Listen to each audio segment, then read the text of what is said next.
नमस्कार। आज हम अमेरिका की उस नई व्यापार नीति पर थोड़ी गहराई से बात करने वाले हैं जिसने दुनिया भर के बाजारों में काफी हलचल मचा दी है। सुनने में आ रहा है कि राष्ट्रपति ट्रंप प्रशासन कुछ देशों पर मतलब 70% तक काफी भारी शुल्क लगाने पर विचार कर रहा है। हाँ, 70% ये बहुत बड़ा आंकड़ा है। बिल्कुल, हमारे पास इस पर कई ताजा रिपोर्ट्स और विश्लेषण हैं और ये बता रहे हैं कि ये कदम उन देशों को निशाना बना सकता है जिनके साथ अमेरिका के वो मौजूदा द्विपक्षीय व्यापार समझौते नहीं है। तो सवाल ये है कि आखिर ये सब क्यों हो रहा है और इसका वैश्विक व्यापार पर और हमारे आपकी अर्थव्यवस्था पर क्या असर पड़ सकता है। आइए इसी को थोड़ा समझने की कोशिश करते हैं। तो सबसे पहले ये असल में हो क्या रहा है और ये समय सीमा वाली बात क्या है, कोई डेडलाइन है? देखिए, बात यह है कि प्रशासन ने व्यापारिक भागीदारों को नए समझौते करने के लिए 9 जुलाई 2025 तक का एक तरह से वक्त दिया है और अगर इस तारीख तक बात नहीं बनती है तो खबरों के मुताबिक 1 अगस्त से ये ऊंचे शुल्क ये लागू किए जा सकते हैं। 1 अगस्त से? ये तो काफी जल्दी है। हाँ, और जैसा आपने कहा 70% शुल्क ये कोई छोटी मोटी बात नहीं है, ये बहुत ज्यादा होता है। 70% वाकई चौंकाने वाला आंकड़ा है और ये समय सीमा भी मतलब काफी नजदीक लग रही है। लेकिन इसके पीछे सोच क्या है? प्रशासन ऐसा क्यों कर रहा है? इसको आप राष्ट्रपति ट्रंप की जो अमेरिका फर्स्ट 2.0 आर्थिक रणनीति है उसके एक ताजा अध्याय की तरह देख सकते हैं। मुख्य उद्देश्य तो यही बताया जा रहा है कि अमेरिकी उद्योगों को बचाया जाए, खासकर ऑटोमोबाइल, स्टील और वो जो आजकल तेजी से बढ़ रहा है सौर ऊर्जा क्षेत्र, इनको विदेशी प्रतिस्पर्धा से बचाना है। अच्छा, तो ये प्रोटेक्शनिज्म वाली बात है? हाँ, कुछ वैसा ही। प्रशासन का मानना है कि कुछ देश हैं जैसे वियतनाम, ब्राजील, मेक्सिको और यूरोपीय संघ के भी कुछ सदस्य वो कथित तौर पर मतलब अनुचित व्यापारिक तरीकों से फायदा उठा रहे हैं और इससे अमेरिकी नौकरियों और उद्योगों को नुकसान हो रहा है, ऐसा उनका कहना है। तो ये शुल्क इसी असंतुलन को ठीक करने की कोशिश है, ऐसा बताया जा रहा है। हाँ, ये अमेरिका फर्स्ट 2.0 वाली बात दिलचस्प है। लगता है पिछली नीतियों का ही अगला शायद ज्यादा आक्रामक रूप है ये। हो सकता है। अच्छा, तो इन खबरों पर बाजार कैसे रिएक्ट कर रहा है? निवेशक क्या सोच रहा है, कुछ अंदाजा है? बाजार में चिंता तो साफ दिख रही है। देखिए, रविवार शाम को ही अमेरिकी शेयर बाजार के वायदा कारोबार जैसे डाउ जोन्स उसमें गिरावट देखने को मिली। नैस्डैक और S&P 500 फ्यूचर्स भी थोड़े नीचे आए। तो निवेशक कई बातों के लेकर फिक्रमंद है। जैसे कि एक तो ये कि अगर अमेरिका शुल्क लगाता है तो दूसरे देश भी जवाबी कार्रवाई कर सकते हैं ना। उससे एक तरह का ट्रेड वॉर छिड़ सकता है। हाँ, वो तो खतरा है ही। दूसरा, इससे आयातित सामान महंगा होगा तो जाहिर है उपभोक्ताओं के लिए कीमतें बढ़ेंगी, महंगाई बढ़ेगी। बिल्कुल। और तीसरा, अमेरिकी कंपनियों की सप्लाई चेन जो विदेशों से आने वाले सामान पर निर्भर है उनमें रुकावट आ सकती है। काफी कुछ जुड़ा हुआ है।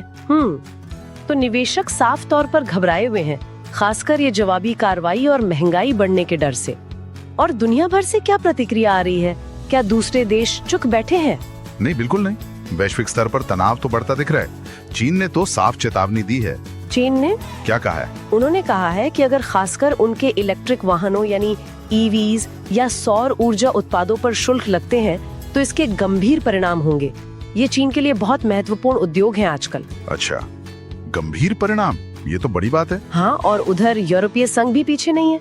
वो भी अपनी जवाबी शुल्कों की लिस्ट तैयार कर रहा है और साथ ही विश्व व्यापार संगठन मतलब WTO उसमें अपील करने की तैयारी में भी है। WTO में भी? जी हाँ।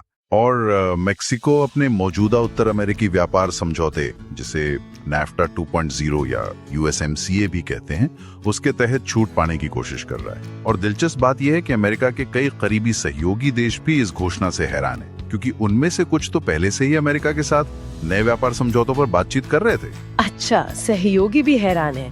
ये तो दिखाता है कि इसका असर कितना व्यापक हो सकता है। ये सिर्फ चीन की बात नहीं है। बिल्कुल। लेकिन चलिए सबसे जरूरी सवाल पर आते हैं।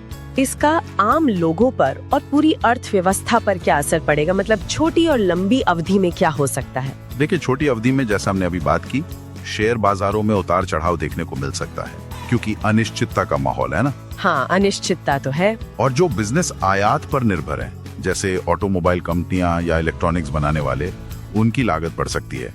इसका सीधा मतलब है कि आम उपभोक्ताओं के लिए कारें, फोन, लैपटॉप, घर के उपकरण, ये सब चीजें महंगी हो सकती हैं। यानी कि आम लोगों की जेब पर सीधा असर पड़ सकता है। कारों से लेकर गैजेट्स तक सब महंगा। हाँ, इसकी पूरी संभावना है। इसी संदर्भ में शायद राष्ट्रपति ट्रंप ने अपने 4 जुलाई के भाषण में वो बात कही थी, कुछ याद है? हाँ, उन्होंने कहा था कि अगर कोई देश निष्पक्ष नहीं खेल रहा है तो वे भुगतान कर रहे हैं, और आगे कहा हम दूसरों को अमेरिकी श्रमिकों को लूटने नहीं देंगे। तो ये बयान उनकी नीति के पीछे की सोच को काफी हद तक दर्शाता है। ये तो हुई छोटी अवधि की बात। लंबी अवधि में क्या लगता है?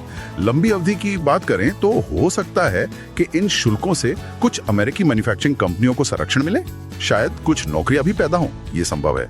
लेकिन इसकी एक बड़ी कीमत चुकानी पड़ सकती है। वैश्विक व्यापारिक रिश्तों में तनाव बढ़ेगा, महंगाई दर ऊंची रह सकती है। और बाजार? हाँ, जैसा कि S&P ग्लोबल और फाइनेंशियल टाइम्स जैसे संस्थानों के विश्लेषक कह रहे हैं, बाजार को अनिश्चितता बिल्कुल पसंद नहीं है।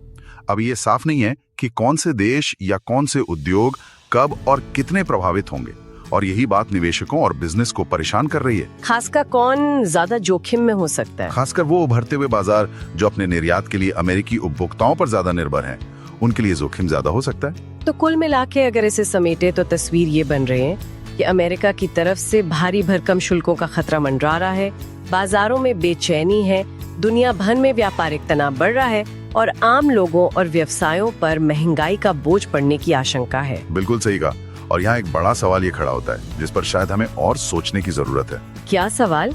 क्या ये शुल्क वाकई सिर्फ व्यापार घाटे को कम करने या कुछ उद्योगों को बचाने के लिए है, या फिर ये दुनिया में शक्ति संतुलन को बदलने की एक बड़ी एक सोची समझी रणनीति का हिस्सा है?